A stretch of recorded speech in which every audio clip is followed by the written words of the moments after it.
warahmatullahi wabarakatuh. Ya, perkenalkan nama saya Rahmadana Fitri.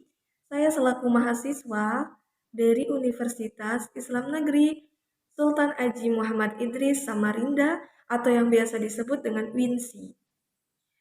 Baik, dalam pembuatan video ini saya mendapatkan tugas dari seorang dosen mata kuliah saya yang tugasnya berkaitan langsung dengan pembahasan atau mata kuliah yang beliau ajarkan kepada kami. Apa itu? Filsafat umum. Oke, filsafat umum adalah ilmu tentang berpikir. Nah, secara garis besar atau secara tidak langsung, bahwasanya pertanyaan yang dilontarkan kepada kami adalah filsafat. Karena apa? Karena kami disuruh untuk berpikir, untuk menjawab pertanyaan-pertanyaan yang telah diberikan oleh bapaknya. Oke, untuk nama bapaknya yaitu Bapak Habib Anwar Al-Ansori MPD. Oke, kita lanjut ke pertanyaan dari bapaknya. Bapaknya bertanya kepada kami para mahasiswa atau mahasiswi tentang berfilsafat. Oke, pertanyaannya seperti ini. Berfilsafat termasuk dalam berpikir. Tapi orang yang berpikir belum tentu berfilsafat. Tapi bisa dipastikan orang yang berfilsafat sudah pasti berpikir. Oke, bagi teman-teman mungkin udah memikirkan apa nih jawaban dari pertanyaan ini. Oke, apakah beda antara filsafat dan berpikir? Jawabannya sama. Jawabannya sama ya teman-teman. Berfilsafat ya berpikir. Apa yang membedakan dari pertanyaan ini? Yang dimaksud adalah cara berpikirnya. Oke, di garis bawah ya teman-teman, cara berpikirnya. Seandainya saya memberikan gambaran sebuah pohon, saya menggambarkan gambaran sebuah pohon dan saya meminta pendapat dari teman-teman. Apa yang dapat teman-teman ambil dari gambar pohon ini? Mungkin teman-teman bakalan berpikir, ini adalah sebuah pohon yang tumbuh, ini adalah sebuah pohon yang mempunyai ranting, yang mempunyai akar, dan lain-lain sebagainya. Oke, orang yang berpikir biasanya pemikirannya seperti itu. Tetapi orang yang berfilsafat, dia adalah orang yang berpikirnya kritis, berpikirnya luas, berpikirnya mendalam, berpikirnya secara lebih mendalam lagi. Oke, orang yang berfilsafat dan berpikir tidak ada berbeda. Yang berbeda adalah cara pemikirannya. Seperti yang saya bilang tadi, saya memberikan gambar sebuah pohon kepada orang-orang yang belum memahami filsafat.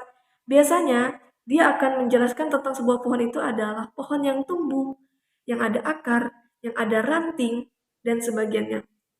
Tetapi ketika kita berfilsafat, maka orang yang berfilsafat akan menjawab, pohon adalah sebuah organisme biologis yang di dalamnya terdiri dari oksigen, karbon dioksida, mineral, akar, klorofil kayu, dan tanah. Pohon juga memiliki sistem fotosintesis yang dapat menghasilkan makanan di dalamnya.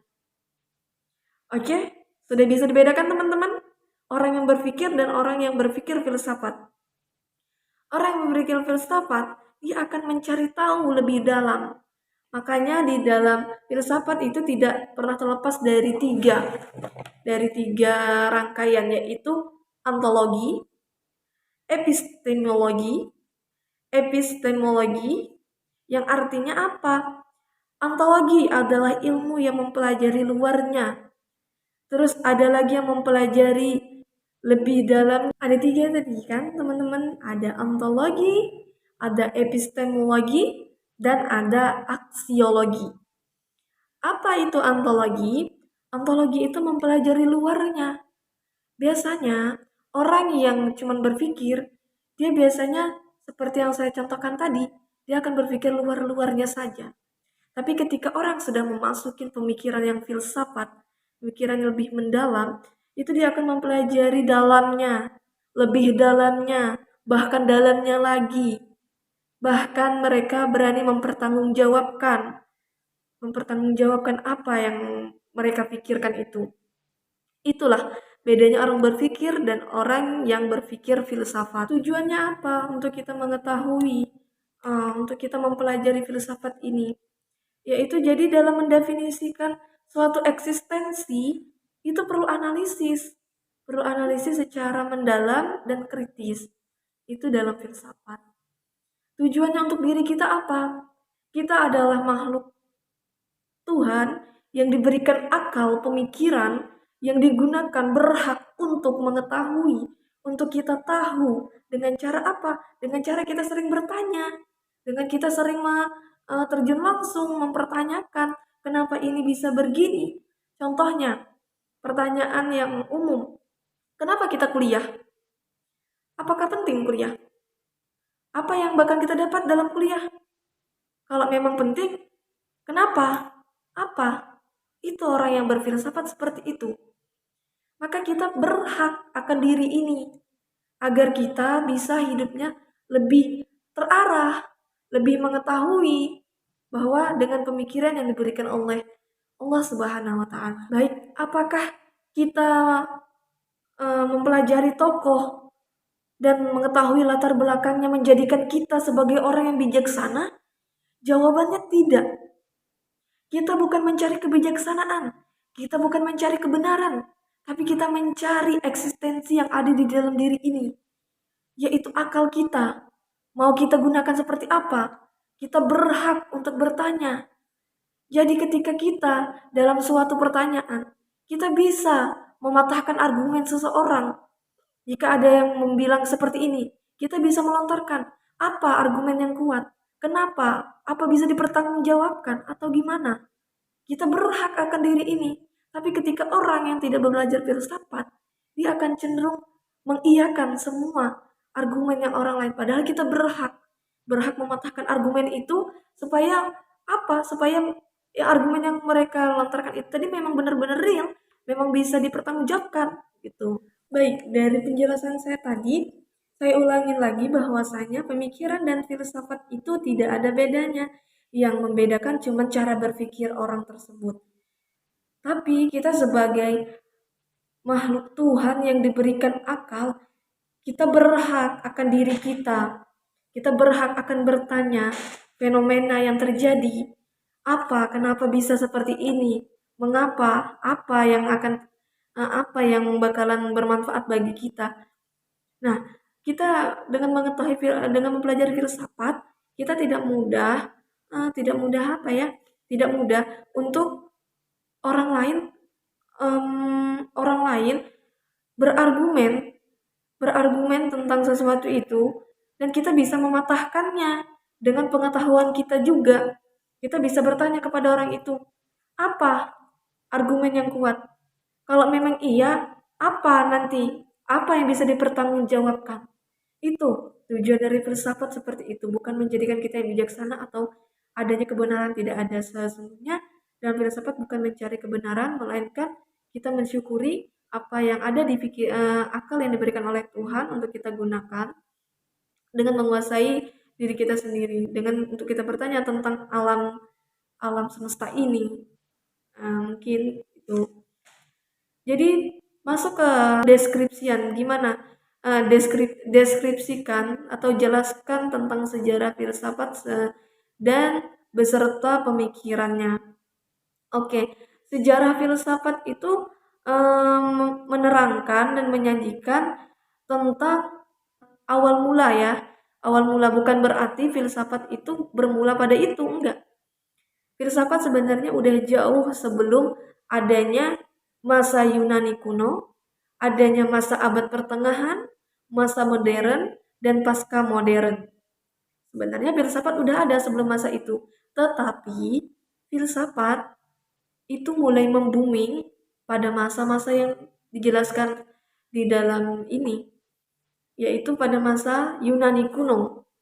Ya, pada masa Yunani kuno disinilah awal mula filsafat mulai berkembang, mulai dipakai dan dipahami, walaupun banyak yang belum bisa menerima sepenuhnya. Oke, pemikiran yang pada masa Yunani kuno ini itu bersangkutan kepada historis. Kita lanjut. Pertanyaan dari materi ketiga dari Bapak dosen yang memberikan kepada kami. Mengapa pendidikan membutuhkan filsafat? Ruang lingkup pendidikan yang mana saja yang menjadikan pembahasan filsafat? Baik, filsafat adalah tentang pemikiran. Orang yang berpendidikan semuanya berpikir. Jika ditanyakan ruang mana saja yang membutuhkan filsafat, semua pendidikan wajib ada filsafat. Karena apa? Karena dasar di belakangnya tadi, filsafat adalah sebuah pemikiran. Oke. Yang menjadi pembahasan filsafat, mengapa pendidikan membutuhkan filsafat? Ya karena memang filsafat adalah suatu pemikiran yang menyuruh kita untuk tidak mudah stop di step pertanyaan yang kita tanyakan dalam hal-hal umum, tapi filsafat membuat kita kritis, membuat kita bisa wawasan luas dan mendalam tentang apa yang ada di yang lainnya. Jadi jika dipertanyakan ruang lingkup pendidikan yang mana saja, bagi saya yaitu semua harus ada filsafat. Sesuai dengan prodi yang saya ambil adalah pendidikan agama Islam. Bagaimana manfaat filsafat bagi seorang guru pendidikan agama Islam? Oke, manfaat filsafat itu saya sebutkan mungkin ada beberapa. Pertama, dapat membantu memperluas pandangan kita. Memperluas pandangan kita yang pasti berkaitan dengan agama Islam ya, PAI, yang artinya luas tentang pemahaman agamanya. Yang pasti bukan hanya sekadar luas, tapi kita memahami secara mendalam apa prodi yang kita ambil. Terus dapat membantu agar berpikir kritis. Yang ketiga dapat sebagai sarana pengujian penalaran ilmiah kita. Yang keempat memberikan pemahaman atau landasan yang logis terhadap metode ilmiah dan lain-lain. Yang kelima mengajarkan kita hakikat alam semesta ini. Bisa mengajarkan kepada kita hakikat alam semesta ini dengan kita berpikir apa yang kita akan pertanyakan. Keenam, mengajarkan hakikat Tuhan. Ya, mengajarkan hakikat Tuhan. Yang ketujuh, mengajarkan untuk mengenal jati diri ini. Jadi, inti dari filsafat, kita diajarkan untuk mengenal jati diri ini. Mungkin itu saja jawaban yang bisa saya sampaikan. Kurang dan lebihnya saya mohon maaf. Kurangnya mungkin dari saya, kelebihan hanya milik Allah Subhanahu wa taala. Terima kasih kepada Bapak Habib Anwar Al-Ansori atas pertanyaan yang telah dilontarkan kepada kami mahasiswa atau mahasiswi. Semoga dengan pertanyaan ini bisa bermanfaat bagi kami dan mungkin bisa bermanfaat bagi yang mendengarkan video dari kami. Kurang dan lebihnya saya mohon dimaafkan. Wabila taufiq wal hidayah. Wassalamualaikum warahmatullahi wabarakatuh.